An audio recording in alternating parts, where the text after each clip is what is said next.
Mengenal Bapa Surgawi, materi modul SPK P1. Teladan buruk dari Bapa Jasmani adalah penghalang utama mengenal Bapa Surgawi. Ada dua tujuan dari training for trainer yang Bapak Ibu Saudara saksikan. Yang pertama, tujuannya adalah untuk bisa memahami konsep identifikasi konfirmasi aksi sebagai prinsip dasar pemuritan. Tentu Bapak Ibu Saudara sudah sempat menyaksikan 3 buah klip dari Bapak Elcid Basri tentang metode identifikasi konfirmasi aksi yang menjadi dasar dari pola pemuridan untuk menggunakan materi SPK ini. Tujuan yang kedua dari Training for Trainer ini adalah untuk pemahaman esensi materi P1 dan cara penyampaian dengan konsep IKA. Oke, mari kita mulai dengan merenungkan 3 hal ini. Yang pertama adalah identifikasi. Mengapa harus diidentifikasi terlebih dahulu sebelum diberikan solusi penyelesaiannya? Mengapa kita harus mengidentifikasi kondisi anak binaan yang akan kita bagikan kebenaran tentang P1 ini atau mengenal Bapa Surgawi? Coba bayangkan, seandainya orang yang kita bina ternyata bukanlah jiwa baru, bukanlah orang Kristen baru, tapi dia adalah orang Kristen lama yang sudah pernah mendengar kebenaran tentang hal ini. Tapi kita menyangka dia itu adalah orang Kristen baru yang belum pernah mengerti tentang kebenaran tentang hati Bapa. Jadi kita akan berusaha menjelaskan dengan begitu detailnya. Bisa dibayangkan, tentu orang yang mendengarkannya itu butuh kasih karunia untuk tetap bisa fokus terhadap berbagai penjelasan yang sebenarnya dia sudah mengerti. Atau sebaliknya, ternyata orang yang kita bina adalah orang Kristen baru yang belum mengerti banyak tentang kebenaran ini. Sedangkan kita menyangka dia orang Kristen lama. Tentu akhirnya orang ini akan mengalami banyak kerugian karena banyak sekali kebenaran dari materi ini yang dia tidak dapatkan. Oleh karena itu, kita mengidentifikasi orang yang kita bina dahulu sebelum kita bagikan setiap kebenaran menjadi hal yang sangat penting. Yang kedua yang kita perlu renungkan adalah masalah konfirmasi. Pertanyaannya, bagaimana Anda bisa mengetahui kalau pernyataan yang diberikan orang yang Anda bina itu adalah sebuah konfirmasi yang keluar dari isi hatinya dan bukan hanya pernyataan tanpa arti. Ini akan membutuhkan sebuah anugerah untuk kita bisa memastikan. Nanti kita akan lihat jawabannya. Hal yang ketiga yang kita mau renungkan berkaitan dengan yang kedua, apa tandanya aksi dapat kita berikan kepada orang yang sedang kita layani? Kapan kita bisa mengerti bahwa konfirmasi yang kita terima dari orang yang kita bina itu sudah cukup? Dan bagaimana kita bisa tahu kapan waktunya kita bisa berikan aksi atau kesimpulan, mungkin tantangan atau mendoakan dia? Nah, seperti dalam klip Ika yang disampaikan oleh Bapak Elcid, ditegaskan bahwa kebergantungan kita kepada pimpinan Roh Kudus menjadi hal yang sangat penting. Karena Roh Kuduslah yang lebih mengerti, paham tentang kondisi, keadaan orang yang kita bina. Tentu pertolongan Roh Kuduslah yang bisa membuat kita bisa membedakan apakah pernyataan yang diucapkan oleh orang yang kita bina itu adalah isi hatinya atau hanya asal bicara. Dan hanya karena pimpinan Roh Kudus jugalah kita baru bisa tahu kapan kita bisa berikan aksi dari semua konfirmasi yang kita dengar. Oke, tapi bagaimana ya caranya kita bisa bergantung pada pimpinan Roh Kudus saat kita sedang memuridkan seseorang? Ada sebuah ayat di Yakobus 1 ayat 5-8 yang bisa menjadi dasar bagi kita sebagai pemurid melakukan tanggung jawab kita. Dikatakan demikian, tetapi apabila di antara kamu ada yang kekurangan hikmat, hendaklah ia memintakannya kepada Allah, yang memberikan kepada semua orang dengan murah hati dan dengan tidak membangkit-bangkit. Maka hal itu akan diberikan kepadanya. Hendaklah ia memintanya dalam iman, dan sama sekali jangan bimbang. Sebab orang yang bimbang sama dengan gelombang laut yang diombang-ambingkan kian kemari oleh angin. Orang yang demikian janganlah mengira bahwa ia akan menerima sesuatu dari Tuhan.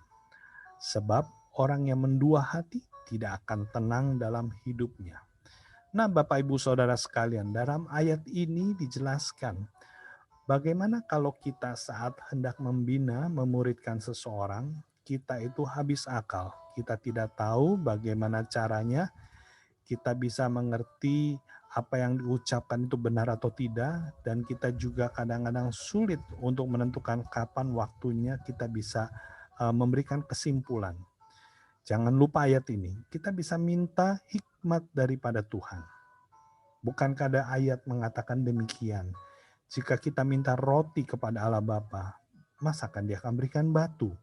Jika kita minta ikan kepada Bapa, masakan Dia berikan kita ular? Jadi, jangan pernah ragu.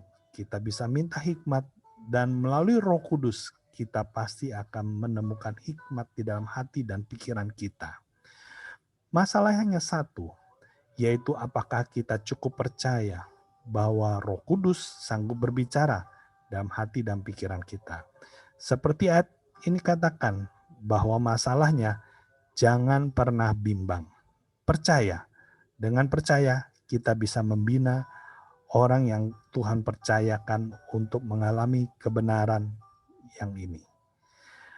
Oke, ini adalah materinya, yaitu mengenal Bapa Surgawi, materi P1 atau materi modul pemenang. Kita pastikan bahwa kita sudah menerima di email kita, yaitu formulir angket yang telah diisi oleh orang yang kita bina. Seperti contohnya gambar ini, yang pertama kita harus periksa dahulu hasilnya. Jauh sebelum kita bertemu dengan orang yang kita muridkan untuk membahas modul ini. Kemudian kita berikan perhatian khususnya kepada poin hubungan dengan ayah atau wali, dan cerita hubungan dengan ayah atau wali, dan juga pola asuh ayah atau wali. Berikan fokus kepada 3 hal ini. Karena kemungkinan hal-hal di masa lalu mereka itulah yang menjadi masalah mereka itu sulit mengenal Bapa Surgawi. Kita catat hal-hal ini. Akan kita gunakan pada saat nanti di dalam materi P1 ini. Oke, kita akan lihat di dalam materi P1 ini ada 3 bagian. Yang pertama adalah sasaran materi P1, mengenal Bapa Surgawi. Yang kedua adalah pendahuluan P1, yang ketiga adalah isi materi P1. Kita akan lihat pertama adalah sasaran materi P1. Sasaran yang pertama adalah setiap peserta atau murid menyadari adanya keterkaitan antara gambar Bapa, Ayah di dunia, yaitu Bapa jasmani, dengan pengenalan akan Allah Bapa di surga, yaitu Bapa surgawi. Dan tentunya mengalami pemulihan dari gambar Bapa yang salah.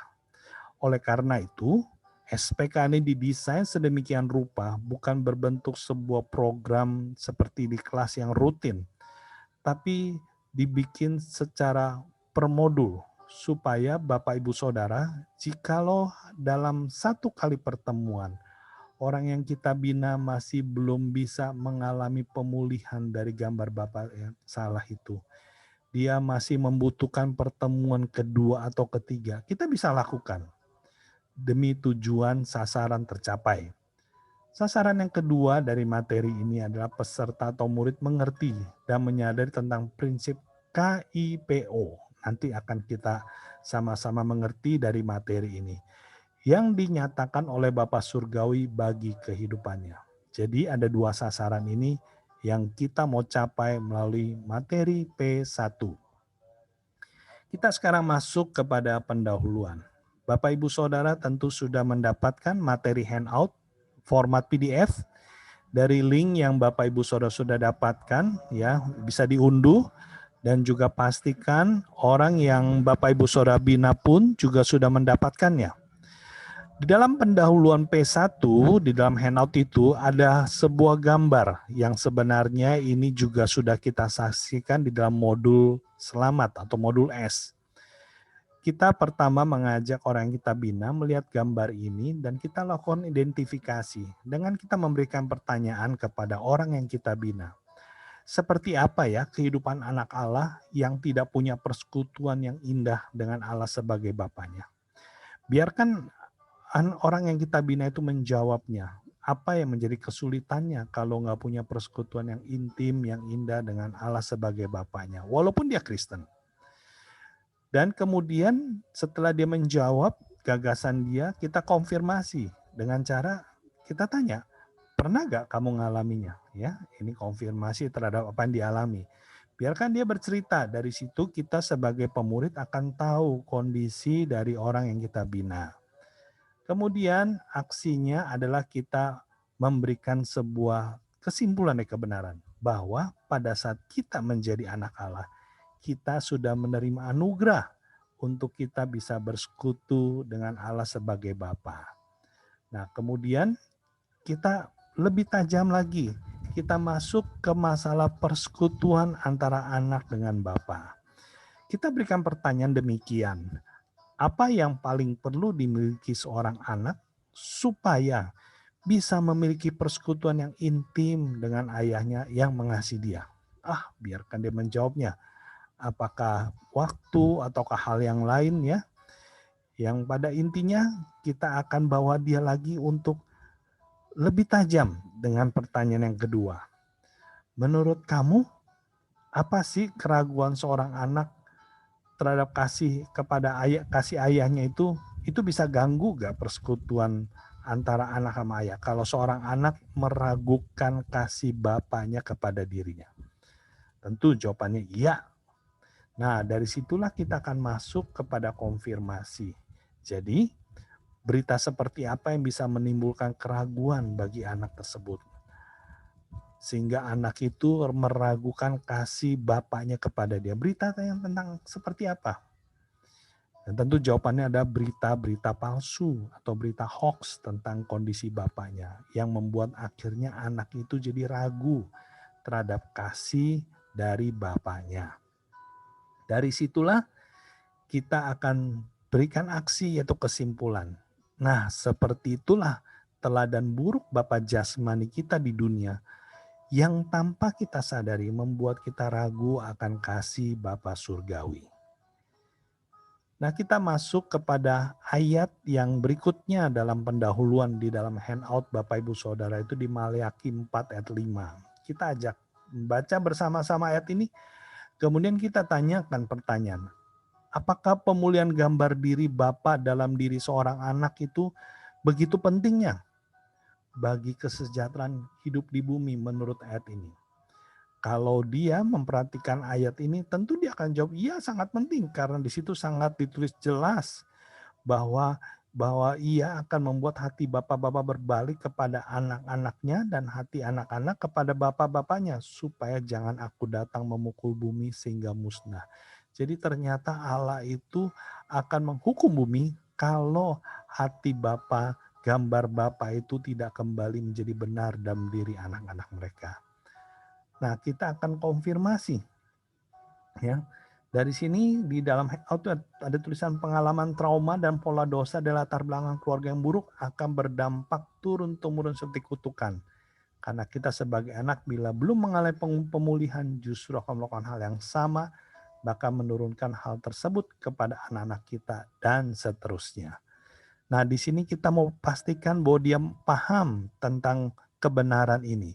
Dengan cara kita tanya dia, pernah gak Anda tahu bahwa banyak sekali penjatuh perusak itu berasal dari anak-anak yang terluka dengan perbuatan ayahnya. Biarkan anak binaan kita menjawab. Kalau di kesulitan kita bisa kasih contoh. Salah satunya ada Hitler. Hitler itu lahir dari anak yang terluka oleh bapaknya. Dan begitu luka dia dengan gambar bapaknya, akhirnya dia tumbuh besar menjadi seorang pemimpin yang begitu sadis, begitu kejam. Dan menjadi awal dari Perang Dunia Kedua. Nah, kalau dia sudah bisa paham terhadap contoh-contoh itu, kita ingatkan. Jadi itulah sebabnya bahwa Allah itu begitu memandang penting gambar seorang bapa itu pulih dalam diri anaknya. Karena tidak berfungsinya bapa adalah kutukan turun-temurun dalam keluarga. Ini kita kasih kesimpulan. Itu akan terus beruntun dan menghasilkan orang-orang yang justru membawa bencana bagi kehidupan orang lain. Nah, kita akan masuk kepada isi dari materi P1. Dia adalah Bapa Surgawi. Bapa Surgawi itu berikan 4 hal ini. Pertama, kasih Bapa tidak bersyarat. Bapa Surgawi berikan identitas sejati. Bapa Surgawi memberikan potensi ilahi. Dan yang terakhir, Bapa Surgawi memberikan otoritas moral. 4 hal tentang figur dan peran Bapa Surgawi yang perlu dipahami dan dialami oleh anak binaan kita. Kita akan lihat sebuah kisah, sebuah kejadian di Matius 17 ayat 5 di mana Yesus mengalami transfigurasi ya. Ada ayatnya, kita ajak anak binaan kita membaca ya. Dan di situ ada penjelasannya juga di handout bahwa itulah waktunya Bapa Surga menyatakan KIPO. Apa itu KIPO? K pertama adalah kasihnya tak bersyarat. Jadi kita bisa jelaskan kepada anak binaan kita. Di dalam kejadian itu, Allah itu sedang menyatakan kasihnya itu sebagai Bapa tidak bersyarat kepada Yesus anaknya. Lewat pernyataannya, inilah anak yang kukasihi. Dan kemudian dia juga sebagai Bapa menyatakan bahwa dia memberikan, mengakui identitas sejati anaknya itu Yesus. Di dalam kalimat inilah anakku, ada sebuah pengakuan keluar dari mulut Bapa. Dan kemudian yang ketiga, Allah Bapa juga meneguhkan potensi ilahi yang ada dalam diri Yesus anaknya dengan kalimat kepadanya aku berkenan. Allah Bapa percaya kepada potensi yang ada dalam diri Yesus anaknya. Dan yang terakhir, Allah Bapa juga menyatakan otoritas moral yang diberikan kepada Yesus anaknya. Dengan kalimat, dengarkanlah dia. Nah, setelah kita jelaskan bagian ini kepada orang yang kita bina, kita bisa identifikasi dengan kita bertanya kepada dia. Kepada siapakah Allah Bapa menyatakan bahwa ia adalah pribadi yang memberikan KIPO itu kepada anaknya? Ingatkan cerita itu. Tentu dalam cerita itu ada Petrus dan 2 orang lagi muridnya yang lain. Jadi kepada murid-murid Yesus ternyata Allah Bapa menyatakan bahwa dia adalah Bapa surgawi yang mengasihi tanpa syarat, mengakui identitas sejati, meneguhkan potensi, dan juga menyatakan otoritas. Kita konfirmasi lagi dengan pertanyaan, apakah Anda sendiri, kamu itu merasa perlu gak mengetahui kebenaran ini bahwa engkau punya Bapa surgawi yang memberikan keempat hal ini? Apa gunanya? Ya, biarkan orang yang kita bina itu menjawabnya. Setelah itu kita baru berikan kesimpulan bahwa perlunya kita itu mengalami KIPO dari Allah Bapa Surgawi. Di bagian ini Bapak Ibu Saudara sebagai pemurid bisa memberikan kesaksian singkat bagaimana kehidupan Anda itu berubah pada saat Anda mendapatkan sebuah pencerahan tentang siapa gambaran Allah Bapa yang sebenarnya. Seperti apa dia, dan bisa ceritakan itu supaya orang yang kita bina atau muridkan terinspirasi dan mereka menyadari bahwa iya betul, saya pun juga harus mengerti tentang kebenaran gambar Bapa yang sebenarnya. Kita akan masuk sekarang kepada bagian yang pertama, yaitu kasih Bapa tak bersyarat. Itu isinya ada rasa aman. kisah tentang anak yang hilang. Ini ada kisah yang baik sekali. Kita bisa minta anak binan kita membaca atau kita baca bergantian. Lukas 15 ayat 11 sampai 24. Nah, kemudian di bagian bawah dari ayat yang ada dalam handout itu ada dua hal yang perlu kita lakukan. Yang pertama, diskusikan seperti apa kasih Bapa Surgawi digambarkan lewat perumpamaan tersebut. Diskusikan dengan orang yang kita bina. Itu adalah bentuk identifikasi. Kita akan tahu bahwa seperti apa pemahaman orang yang kita bina itu terhadap kebenaran ini. Dan kemudian kita konfirmasi dengan apa yang selama ini dialami oleh orang yang kita bina. Biarkan dia bercerita. Nah, ingat, pada kebenaran ini kita jangan pernah lupa terhadap angket yang sudah kita terima. Pastikan hal ini kita sudah persiapkan sebelumnya, ya. Ingat, di dalam angket yang kita terima yang diisi oleh orang yang kita bina itu, kita bisa mengidentifikasi dari 3 hal yang mereka isi. Pertama, hubungan dengan ayah atau wali. Kalau mereka mengisinya itu di poin 1 sampai 4, berarti dia memang ada indikasi punya masalah terhadap kasih Bapaknya yang ada di bumi ini. Yang membuat dia sulit mengenal bahwa Bapa Surgawi punya kasih yang tak bersyarat. Terus kemudian kita juga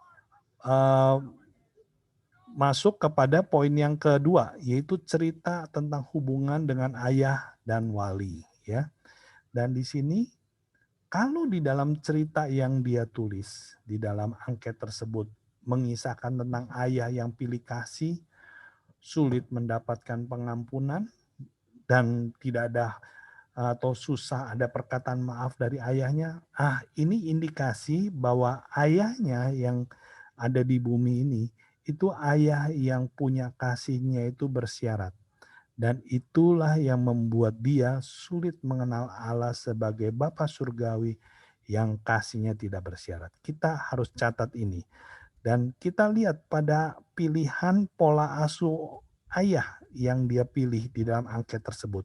Kalau dia mengisinya otoriter, ini pun juga mendukung identifikasi bahwa benar. Orang yang kita bina punya masalah di dalam kasih Bapaknya yang ada di bumi ini.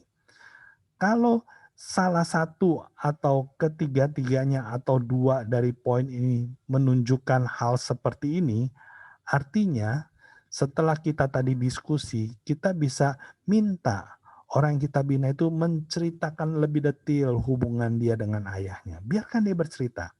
Nah, ingat Bapak Ibu Saudara, pada saat orang yang kita bina sedang bercerita, biarkan Roh Kudus berbicara di hati kita sebagai pemurid. Dan saya percaya kalau sebelum kita mulai pemuridan, kita minta Roh Kudus memimpin hidup kita serahkan hidup kita.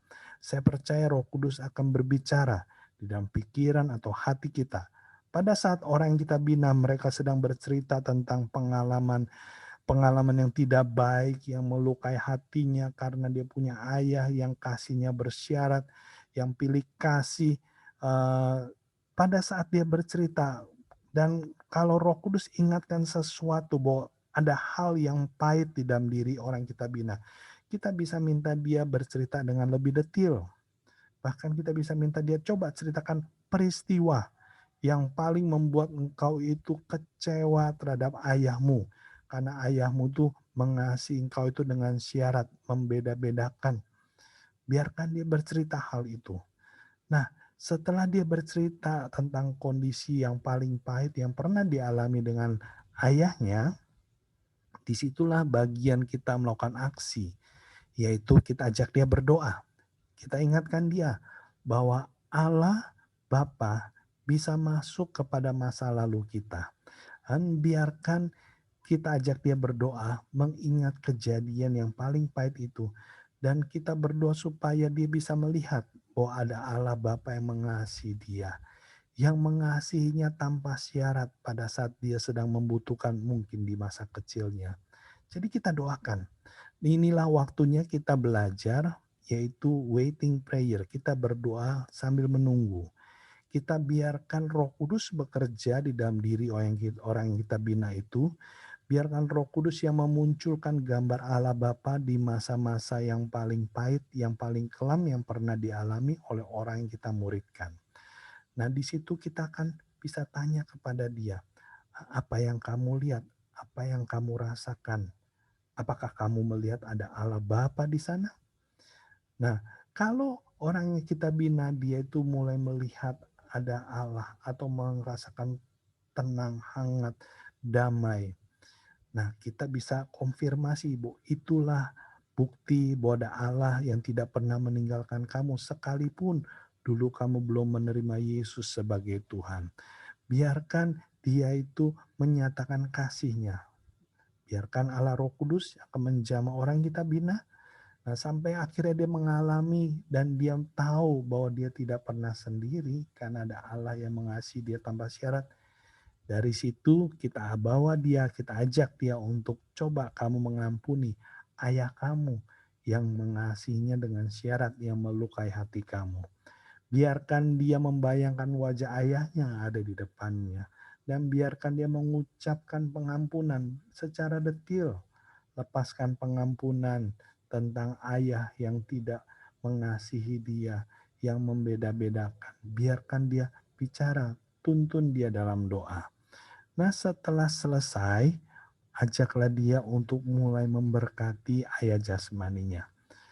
Dengan dia bisa memberkati ayah jasmaninya, itu ada pertanda bahwa hatinya sudah pulih. Dia sudah mengampuni ayahnya. Dan yang terakhir, jangan lupa, di dalam materi Bapak Ibu Saudara tertulis bahwa kutukan turun-temurun itu harus dipatahkan dari mengampuni orang tua kita. Jadi bisa dipatahkan kutuk turun-temurun. Karena orang tua kita pun terluka karena perlakuan kakek nenek kita dan selanjutnya. Jadi apa yang harus kita tolong orang yang kita bina? Kita tolong dia untuk memutuskan, pandu orang yang kita bina itu untuk memutuskan kutuk yang diterima ayah dari perlakuan kakeknya.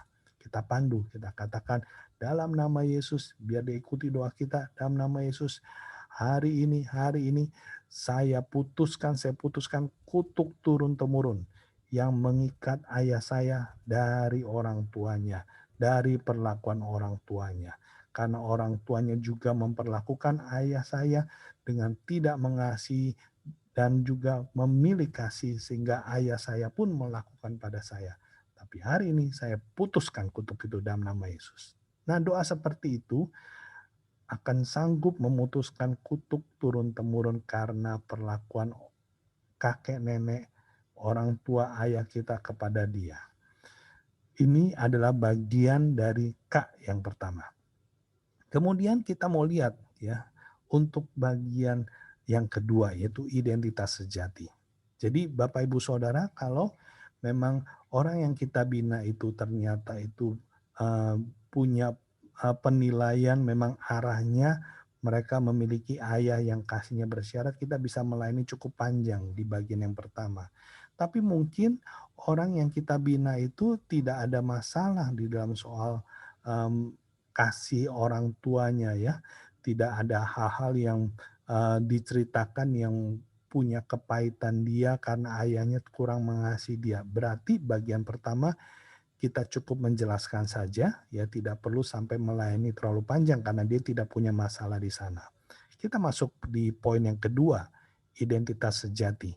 Di situ ada ayatnya, Galatia 4 ayat 6 sampai 7. Kita ajak anak binaan kita juga untuk membacanya.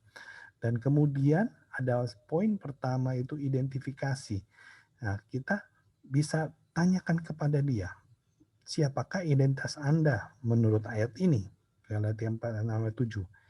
Ya tentu dia akan bilang bahwa iya saya ada anak Allah.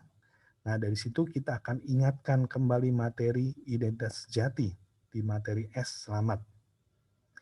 Dan juga kita bisa pastikan bahwa pengakuan Bapa Surgawi itu adalah kasih karunia ya, dan bukan karena penampilan atau pencapaian. Diingatkan lagi bahwa status itu bukan karena usaha.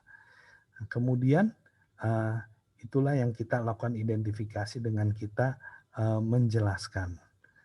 Dan kita butuh konfirmasi dengan cara kita minta dia untuk bercerita apa yang kamu dapat selama kamu di dalam bersama dengan orang tua kamu, bersama dengan ayah kamu, ya, apa aja sih pengakuan, penghargaan-penghargaan dilakukan oleh ayah kamu? Apakah ayah kamu itu, orang tua kamu terbiasa menghargai, ya, menghargai segala sesuatu yang engkau lakukan?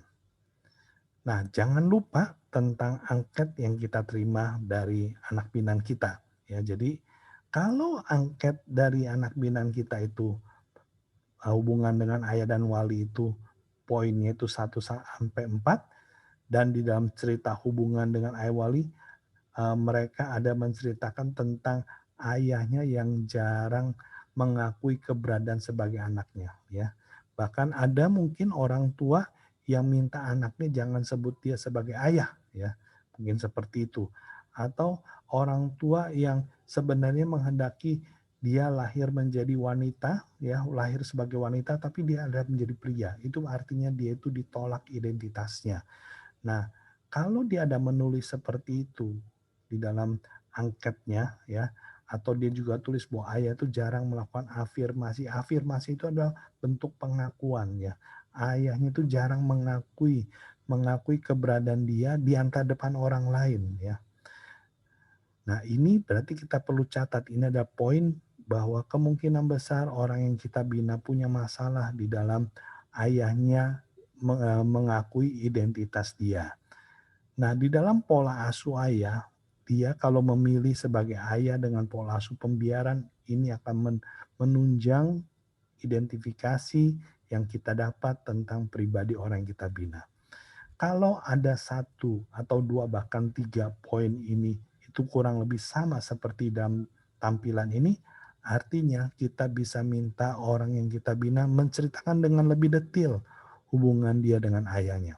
Sama seperti tadi bagian pertama tentang Kak, pada saat dia bercerita biarkan kita peka dengan Roh Kudus dan ikuti tuntunan Roh Kudus dalam hati kita minta dia bicara lebih detail lagi sampai akhirnya dia menemukan kondisi peristiwa yang membuat dia paling terluka. Disitulah kita mengajak dia berdoa.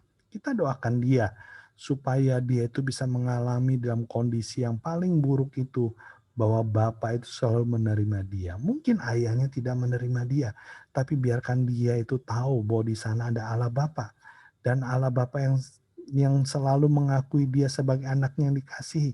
Sekalipun pernah berbuat salah, tapi dia tetap diakui sebagai anak.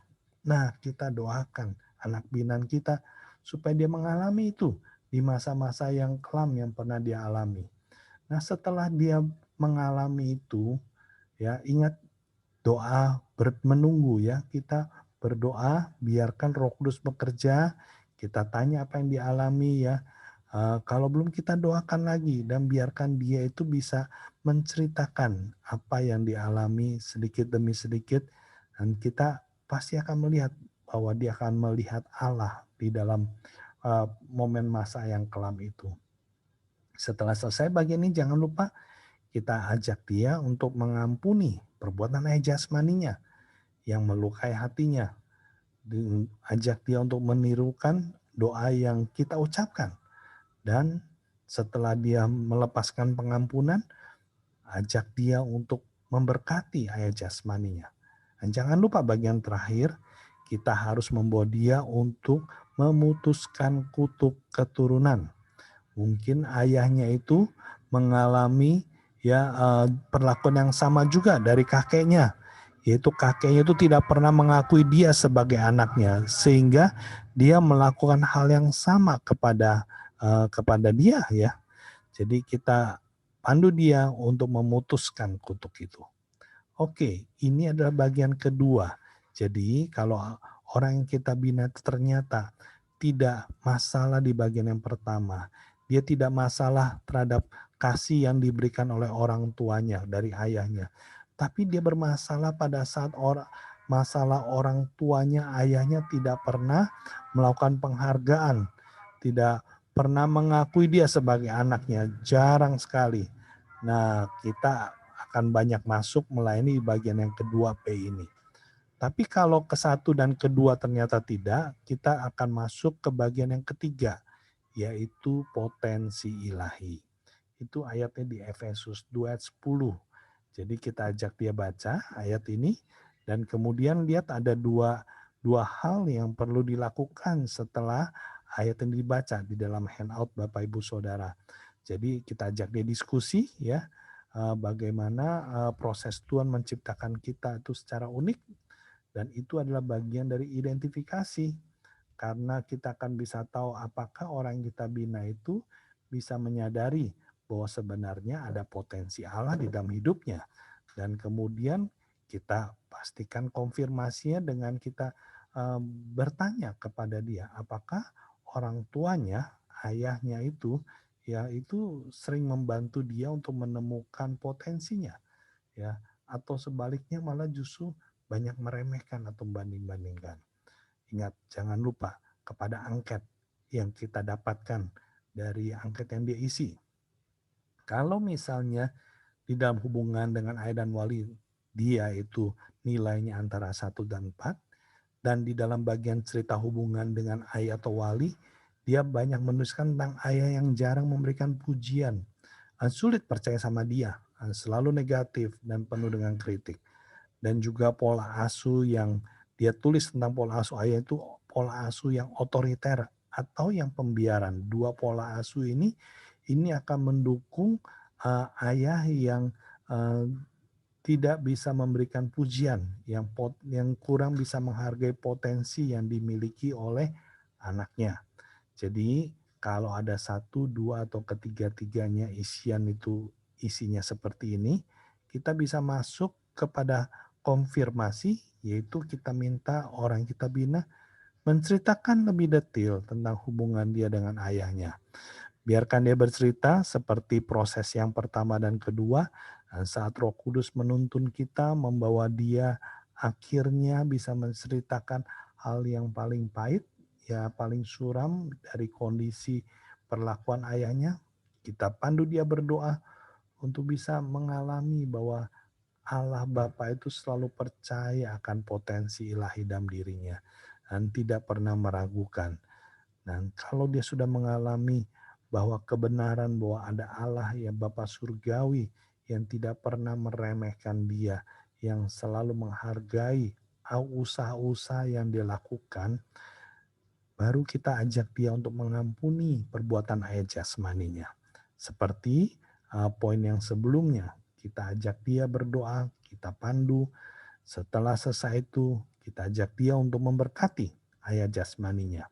Dan jangan lupa, bagian yang terpenting juga adalah kita bawa dia untuk bisa memutuskan kutuk yang diterima ayahnya dari kakeknya. Tentang soal pola asuh orang tua ayah yang tidak bisa menghargai potensi. Oke, itu adalah bagian ketiga. Kita akan masuk kepada bagian keempat. Jadi kalau orang yang kita bina dia tidak punya cukup masalah dengan poin yang pertama tentang soal kasih, dia pun juga tidak terlalu banyak masalah dengan soal identitas atau pengakuan ayahnya terhadap dirinya, dan dia juga tidak punya cukup masalah dengan kepercayaan ayahnya kepada dirinya. Nah, di bagian yang terakhir, otoritas moral, kita ajak dia membaca Ulangan 6 ayat 6 sampai 7. Ini bicara tentang bagaimana harusnya sebuah standar moral ditegakkan oleh seorang ayah. Dan kita masuk ke bagian diskusikan bagaimana firman Tuhan menjadi prinsip hidup. Kita identifikasi, pastikan dia juga bisa memahami bahwa betapa pentingnya sebuah prinsip hidup, otoritas moral itu ada dalam sebuah keluarga. Nah, kita mau konfirmasi dengan apa yang dialami. Kita minta dia bercerita apa yang terjadi dalam keluarga kamu. Nah, dari situ kita juga jangan lupa terhadap angket yang diisi. Ingat, 3 hal ini kita lihat kalau dia itu hubungan dengan ayah atau wali, itu poinnya 1-4, berarti dia punya indikasi bahwa ada hal yang tidak baik yang dilakukan oleh ayahnya kepada dirinya.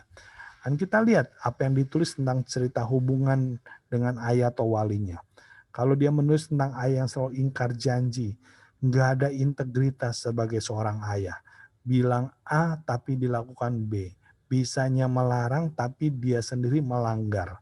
Nah, hal-hal seperti inilah yang membuat dia sebagai anak terluka karena dia nggak melihat adanya otoritas moral yang diberikan oleh ayahnya.